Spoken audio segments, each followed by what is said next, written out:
మహిళ ఉన్నారు. ఆమె తాళ రొట్టెలు పెట్టుకుంది. ఎందుకు వచ్చింది, రొట్టెలు ఇస్తుందా లేదో కూడా చెప్తాం. మా చెప్పండి, మీ పేరు ఏంటి, ఎక్కడి నుంచి వచ్చారు? నేను ఆర్లగడ్డ నుంచి వచ్చాను. నా పేరు సోఫియా బి. నా కూతురికి పిల్లలు కావాలని, సంతానం కానీ యూఎస్ లో ఉంటుంది నా కూతురు. 3 సంవత్సరాలు అయింది పెళ్ళయ్యి. కానీ నేను అనుకున్నాను, ఆలోచింది వాళ్ళేమో వద్దులే అనుకున్నారు కొన్ని రోజులు అక్కడ పోయే వరకు ఆమెకి ఈజా రావాలనేసి. కానీ ఈజా వచ్చేసింది, వెళ్ళిపోయింది. అది కూడా తీసుకున్నారు రొట్టె నేను. కానీ అక్కడికి వెళ్ళిన తర్వాత బిడ్డ ఇక్కడి నుంచి 3 నెలలు పోయింది. ఆమె ఇంజక్షన్ వేయించుకున్న తర్వాత బిడ్డ పుట్టింది. వాళ్ళు నేను తీసుకున్నప్పుడు 100 రొట్టె వదలాలా అన్నారు. సరే అనుకున్నా. నా మనసుకు నేను అనుకోలేదు, 100 రొట్టెలు అబ్బా అనుకోలేదు. కానీ నాకు ఆ భగవంతుడు నిర్ణయం ఇచ్చాడు, నేను తీసుకున్నా. ఈ రోజు ఆ 100 రొట్టెలు తీసుకొచ్చి 102 రొట్టెలు తీసుకున్నాను. 100 అంటే 100 పెట్టకూడదని ఇస్తున్నారా మీరు ఇప్పుడు? ప్రతి ఒక్కరికి పంచుతున్నాను. ప్రతి ఒక్కరికి రావాలి, ప్రతి ఒక్కరు తల్లిదండ్రి కావాలి. నేను పడను. నా తండ్రి ఉన్నంత నేను సపోర్ట్, నా తండ్రి నాలో ఉన్నాడు, నాలో నా తండ్రే ఉన్నాడు. నేను ఇంత దూరం వచ్చానంటే నా తండ్రి సపోర్ట్తో నేను వస్తాను. నా తండ్రికి ఉన్న నేను చెప్పగలిగే మాటలు ఇవి, నా మాటలు కాదు ఇవి.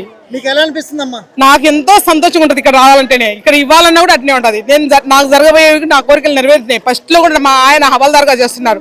ఆయన తర్వాత ఎగ్జామ్ రాస్తున్నారు, ఏఎస్ఐ కూడా అయ్యాడు. నాకు జరిగినాయి కాబట్టి నా మనసుతో నేను వస్తుంటాను ఇక్కడ. ఈ సంవత్సరం మా పాప వచ్చింది యూఎస్ నుంచి. ఇది ఈమెకు పుట్టింది పాప, చిన్న పాప అక్కడ ఉంది, 7వ నెల పాప అనేసి అక్కడ ఉన్నాను. ఈ పాపగా ఇప్పుడు పెళ్లి తీసుకున్నాను. మళ్ళీ ఈ పెళ్లి తీసుకున్నాను. జాబ్ అంటే జాబ్ అయిపోయింది, ఆమెకు అయిపోయింది, జాబ్ వచ్చింది బీటెక్ లో ఫస్ట్ చేసింది. కానీ హై పొజిషన్ లో పోయింది. అది ఆయన దయ, అది మనది కాదు.